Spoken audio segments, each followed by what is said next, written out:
Good morning, good morning, good morning. Welcome to Morning Meta. I am yours truly, Travis Spencer. I'm Camilla Crawley.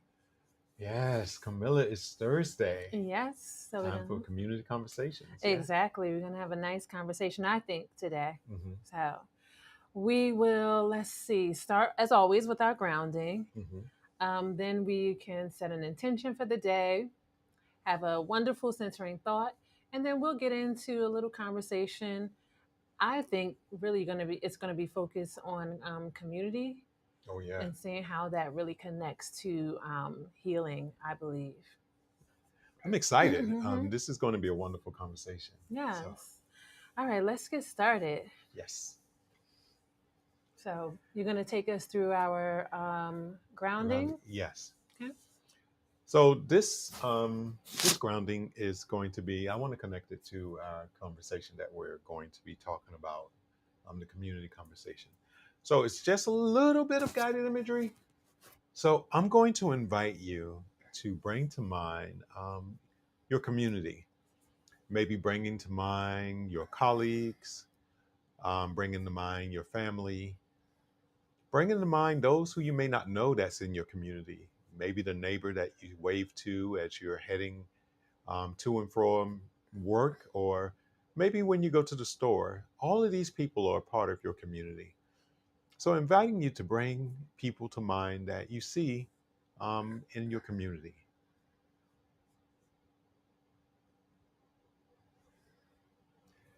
And I want to invite you, once you have these people in mind, inviting you to send a well wish to them.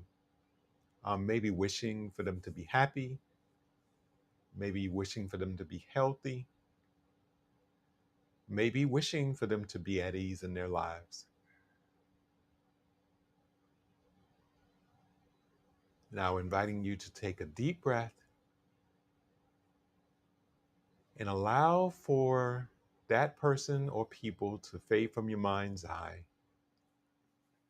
Yes. Nice, nice. Yeah. Hmm. Mm. You can even think about that. You don't have to do this, of course, but you can even think about that in terms of setting an intention today. Mm-hmm. Maybe you might want to connect it to something that has to do with community, maybe your own personal support network as your community Mm-hmm. or at work or other places. But right now, just take the next 5 to 10 seconds to think about how you want to approach the day, how you might want to be and feel throughout your day, or something that you want to focus on maybe doing or accomplishing as you set the intention for today. All right, take that time now.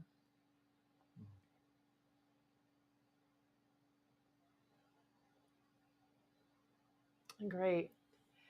Don't forget that when you set your intention, this is part of the practice. All of this is a mindful practice, everything that we're doing. So, even setting the intention is a part of your mindfulness practice as we give our attention into our intention for each and every day, practicing being intentional.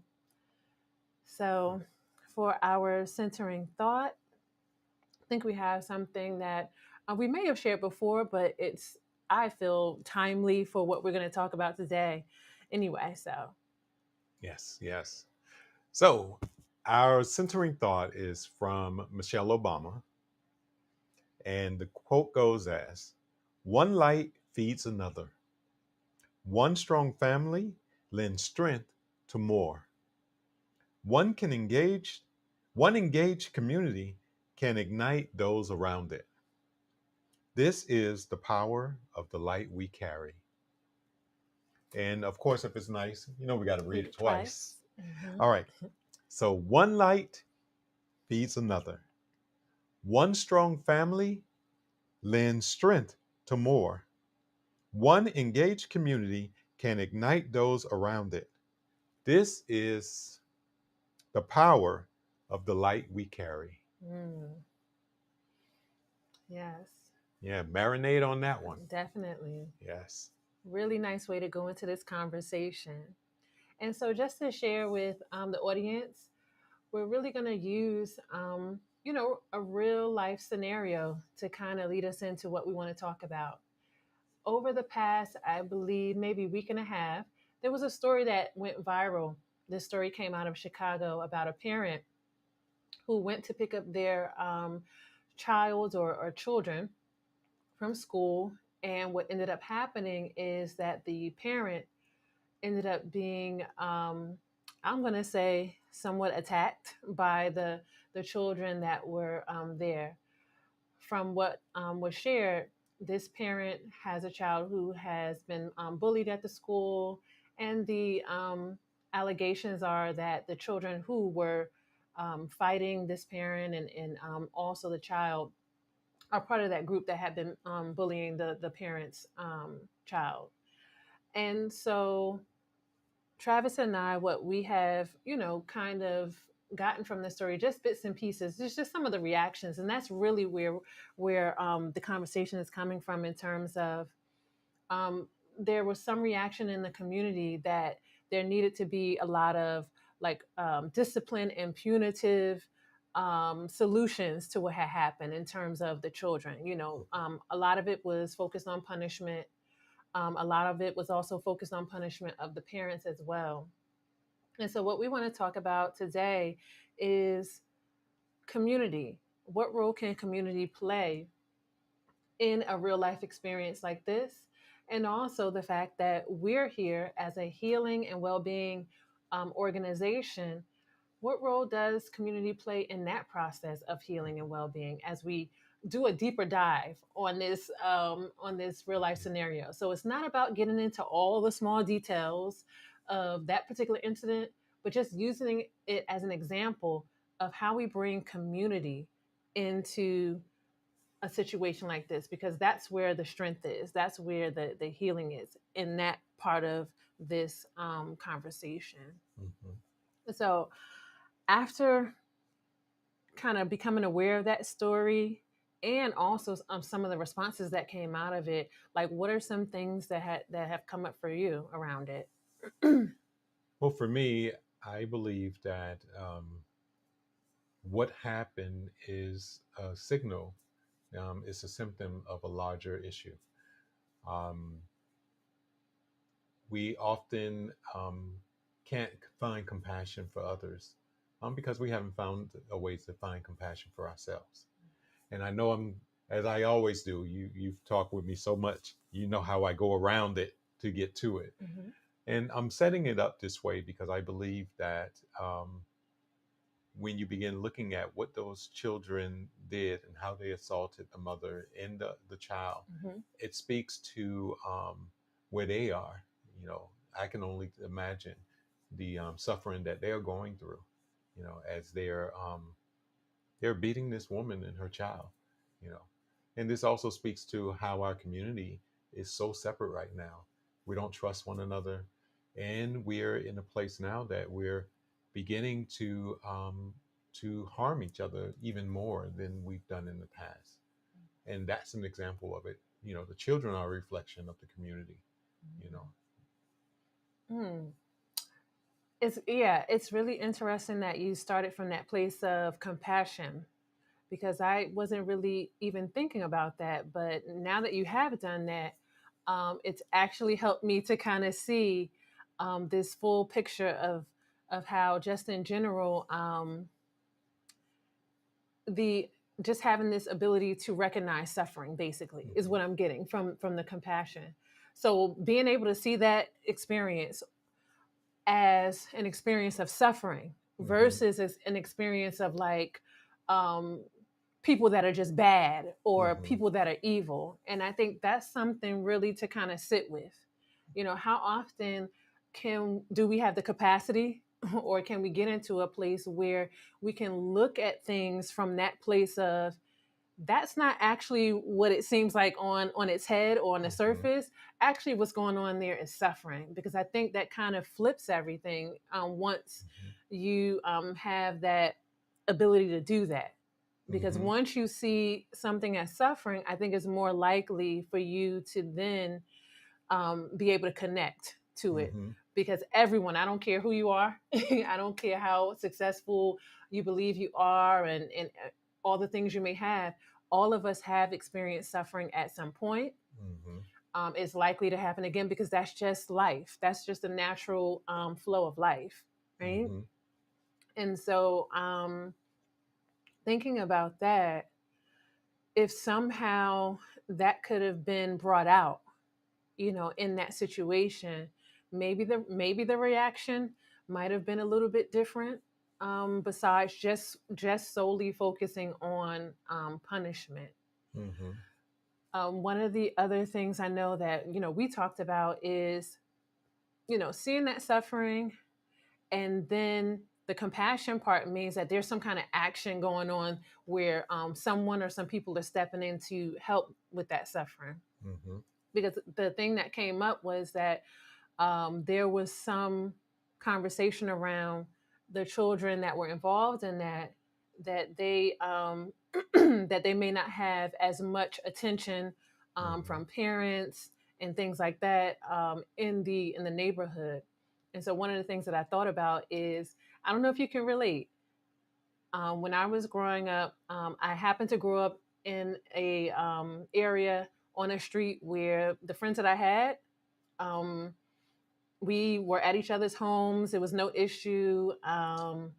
My parents and their parents grew up together, Mm-hmm. and then all of us knew the grandparents. The grandparents knew all of us, so all the different generations knew each other. People from different families could come over and ask if like their child was there, if they were looking for them.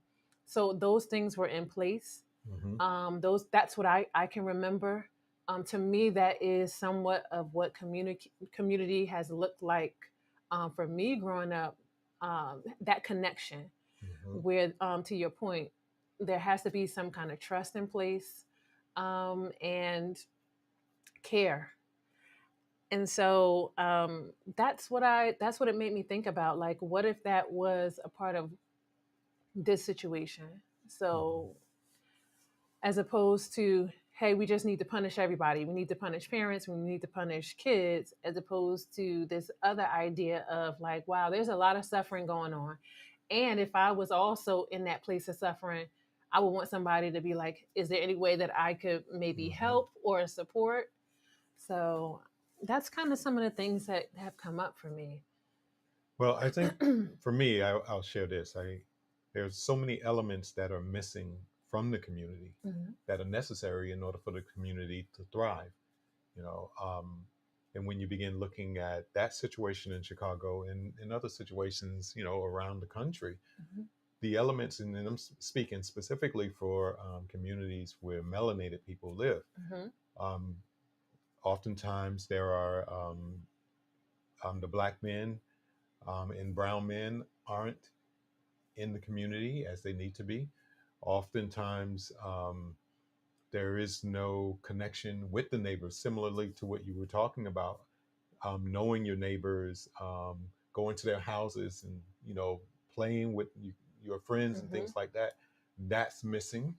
You know, we spend a lot of time online, and a lot of the things that we watch online are polarizing, and Yeah. it is affecting us in a negative way. So you have kids who are being inundated with all kind of negative imagery, whether it be black, white, other. They're inundated with all of this imagery, and they're learning from it. Mhm. So when you have a bunch of children jump an adult in another child, that tells you that what they're ingesting, what they're being exposed to, is harming them. you know um, Last thing I'll say on that, you think about this.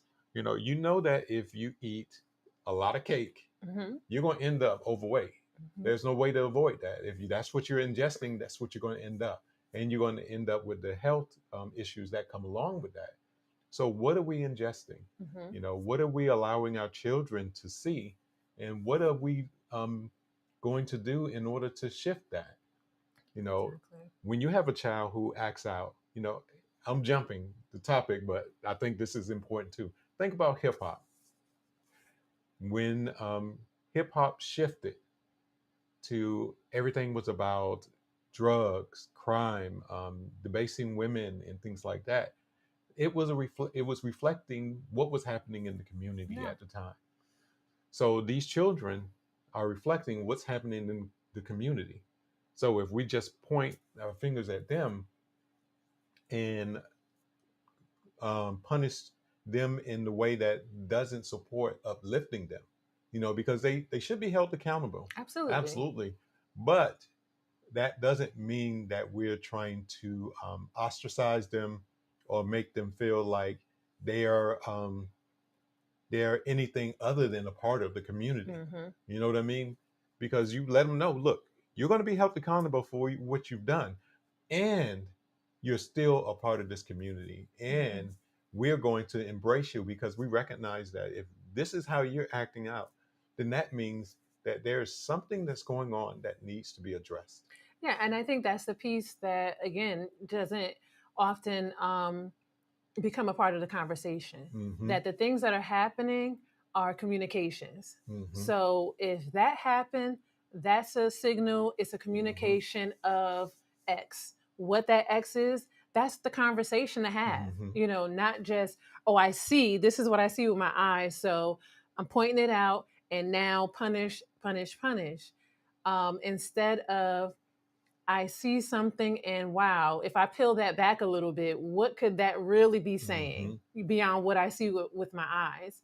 And then having a conversation about what that communication could be so that those who have the capacity, keyword capacity, the capability to support can support. Mm-hmm. Because I really think that there needs to be more emphasis on parents in the sense of supporting Mm-hmm. parents versus punishing parents because people only know what they know. Mm-hmm. So to automatically say, oh, well, we're going to have to punish these parents, well, what if the parent has only known one way where someone could come in and give some support around, oh, here's some other options, here's some ways that we can sort of start to expand and work on some things. I think it's really important.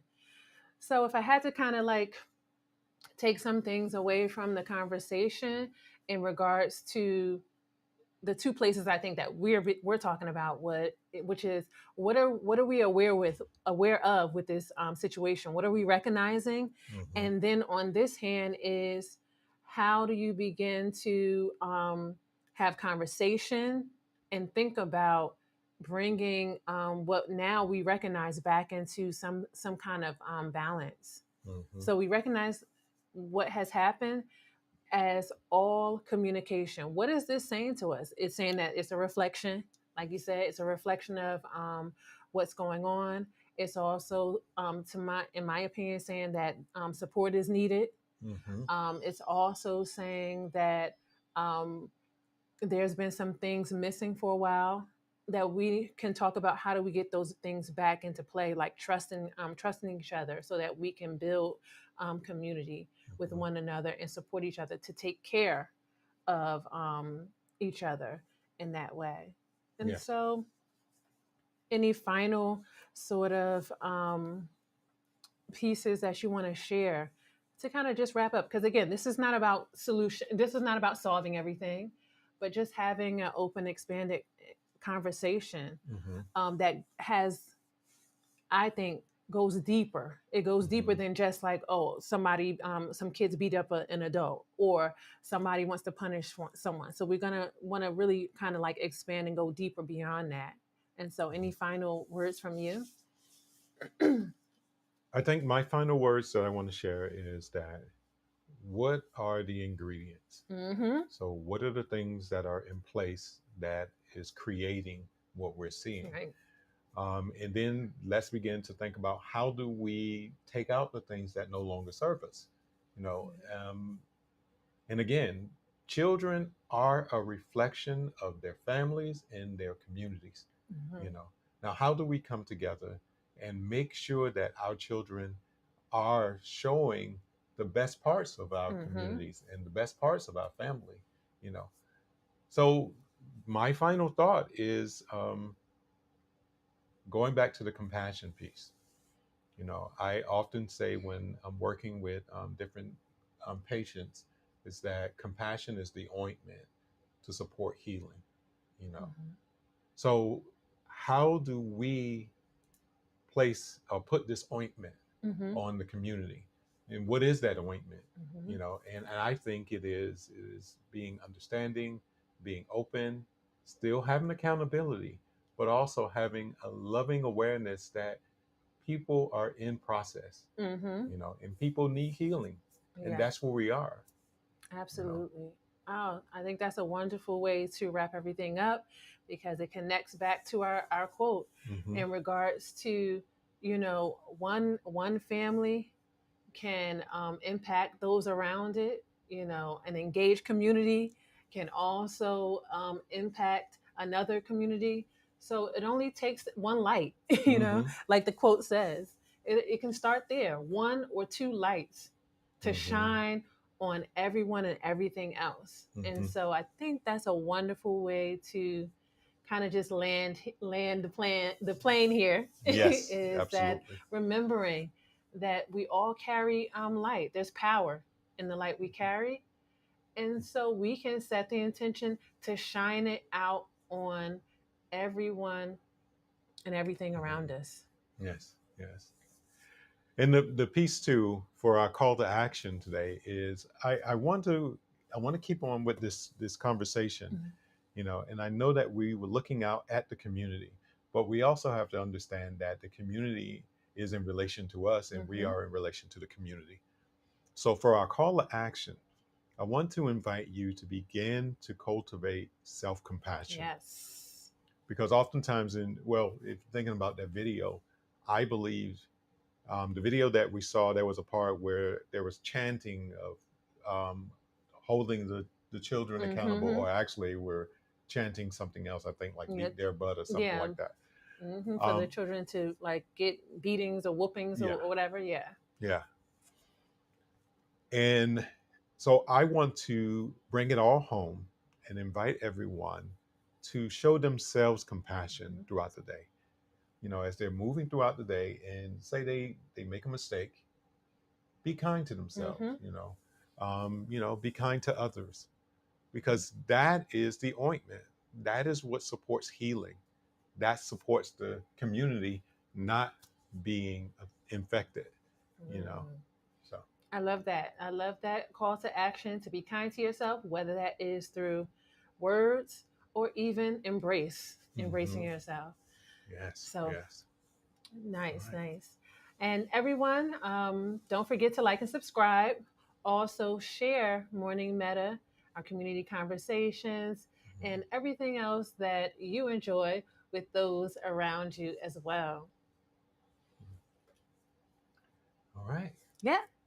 So, good people, we're going to begin each day grounded, intentional, and connected. Ashe. Ashe.